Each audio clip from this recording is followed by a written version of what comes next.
Assalamualaikum, kembali lagi dengan saya Nisa di video reaction kali ini guys. Oke, mudah-mudahan semuanya sehat selalu. Nah, kali ini saya mau tengok video tentang ini ya.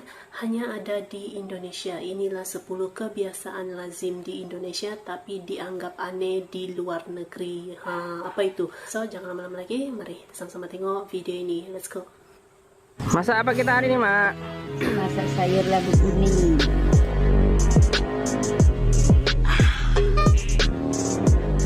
Sebagai orang Indonesia, saya sangat senang tinggal di Indonesia karena di sini menyimpan 1001 cerita.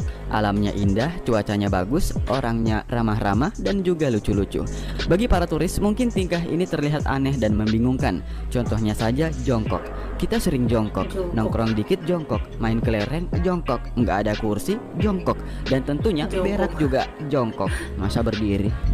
Tapi bagi para turis ini terlihat lucu. Soalnya memang kebanyakan hanya orang Asia saja yang bisa melakukan jongkok. Entah apakah memang struktur anatomi tubuh kita yang beda atau hanya karena faktor kebiasaan.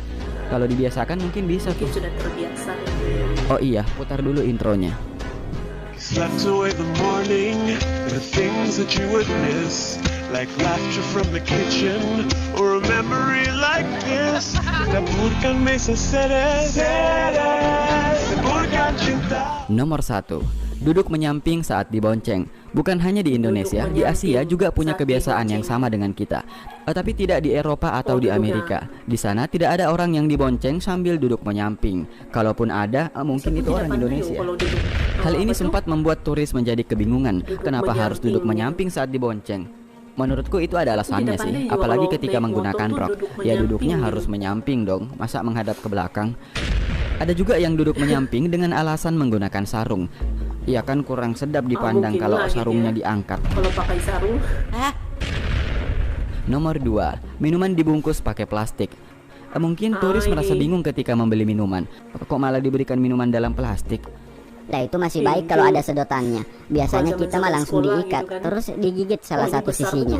Bagi mereka ini unik, karena biasanya minuman itu hanya diseduh menggunakan gelas atau botol. Kalau pakai plastik, repot pegangnya. Mau ditaruh juga repot, pasti tumpah. Tapi orang Indonesia kan kreatif. Kita gantung saja di leher. Nomor 3, cebok pakai air.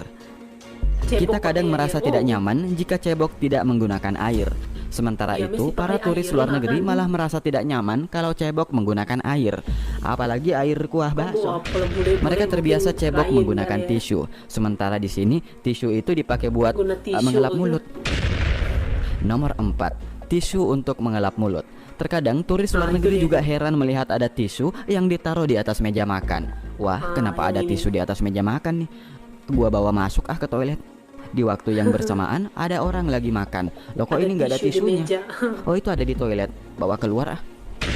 Tapi sebenarnya mau dipakai di WC ataupun dipakai di meja makan itu tidak masalah. Karena tisu kan bersifat universal, bisa dipakai di mana saja. Cuma karena faktor kebiasaan mungkin membuat kita merasa aneh dengan ini. Yang penting jangan pakai tisu bekas ya. Nomor 5, boker jongkok.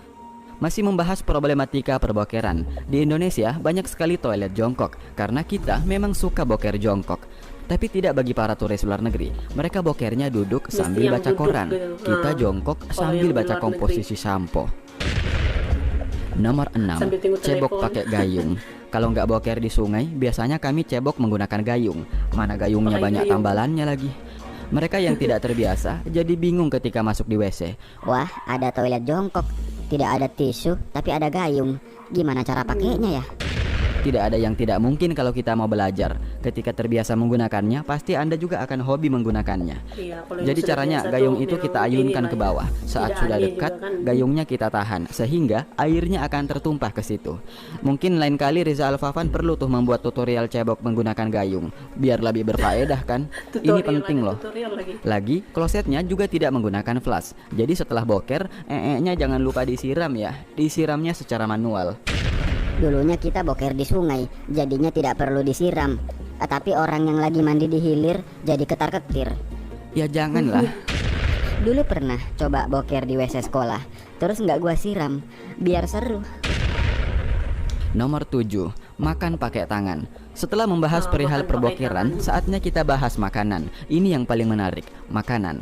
Di saat orang lain makan pakai sendok, pakai garpu, atau pakai sumpit, kita lebih nyaman makan pakai tangan. Makan pakai tangan lebih nikmat. Tapi siapa tahu ada tuh yang bisa makan sambil lepas tangan. Gimana ya? Soalnya lebih mudah aja bagi kita. Sebaliknya, para turis mungkin kesulitan kalau mau makan menggunakan tangan. Apalagi kalau yang dimakan itu bubur kacang hijau. Menurutnya makan pakai tangan itu tidak higienis. Iya kan, sebelum makan tangannya dicuci dulu di kobokan. Masa iya habis boker langsung makan? Cuci dulu Enggak. tangan. Ya tentu dipastikan dulu kebersihannya di laboratorium. Apalagi karena memang mayoritas di antara kita beragama Islam. Dan di dalam Islam, makan menggunakan tangan justru merupakan sunnah Rasulullah. Nomor 8. Bukan makan kalau nggak ada nasinya. Entah Iya, mengapa harus ada kita tidak nasi. merasa kenyang ketika tidak makan nasi. Apapun lauknya harus ada nasinya. Makan mie Mesti pakai ada nasi, nasi. makan bakso pakai nasi, makan sate pakai nasi, bahkan makan nasi Tidak pun boleh pakai ada nasi. nasi. Iya, ketika membeli nasi goreng dicampur lagi dengan nasi putih biar lebih kenyang. Bahkan terkadang nasinya jauh lebih banyak daripada lauknya. Lauknya ikan teri 1 ekor, nasinya 1 piring penuh. Anehnya malah nasinya yang duluan habis. Ikan terinya masih tersisa sepotong. Sangat misterius, kata ikan terinya penasaran. Mungkin ini sudah menjadi kebiasaan karena negara kita adalah salah satu negara penghasil beras terbesar setelah Bangladesh. sudah Indonesia biasa menempati makan urutan nasi, keempat bukan? penghasil beras Tidak terbesar makan nasi dengan pun memproduksi lain gitu. 35,4 juta metrik ton. Makanya hidup kita pun tidak akan pernah terlepas dari nasi. Sedangkan di beberapa negara Eropa, nasi harganya cukup mahal dan porsinya pun harus ditimbang sebelum disajikan. Kita sepatutnya bersyukur dengan nikmatnya nasi. Nomor 9. Apapun makannya selalu sediakan sambal. Makan nasi nggak mesti lengkap ada rasanya sambal. kalau tidak ada sambelnya. Sambal. Makan mie pakai sambal, makan bakso pakai sambal. Ya enak sih. Yang penting jangan makan sambal pakai Macam bakso. tawar bahkan. Memang ada Kalau beberapa tidak ada makanan sambalnya. yang tidak afdol dimakan jika tidak ada sambelnya. Contohnya bakwan, jalangkote, tahu isi, dan masih banyak lagi. Makanan ini seakan diciptakan untuk hidup bersama. Mereka saling berpasang-pasangan. Orang barat juga mengkonsumsi sambal, tapi nggak sebanyak itu juga. Karena sambal itu rasanya pedas dan terkadang bisa menyiksa mulut dan perut. Tetapi disitulah serunya. Semakin pedas, semakin tersiksa, semakin seru. Aneh tapi Semakin nyate. seru gitu. Semakin pedas semakin Nomor seru. 10. Susah tidur tanpa guling. Jika susah kalian tidur jalan-jalan ke tanpa hotel-hotel, kalian mungkin tidak akan pernah menjumpai adanya guling. Padahal tempel kebanyakan dari pula golongan kami tidak bisa tidur nyenyak tanpa guling. Ini membuat orang Mesti luar ada negeri guling. heran-heran. Apa sih sebenarnya guling ini? Kenapa dipeluk-peluk? Nggak tahu sih. Tapi ya, nyaman aja ketika memeluk guling sambil tidur. Anda merasa nyaman memeluk guling, tapi gulingnya yang merasa tidak nyaman dipeluk oleh Anda. Risih katanya. Semua tergantung kebiasaan sih.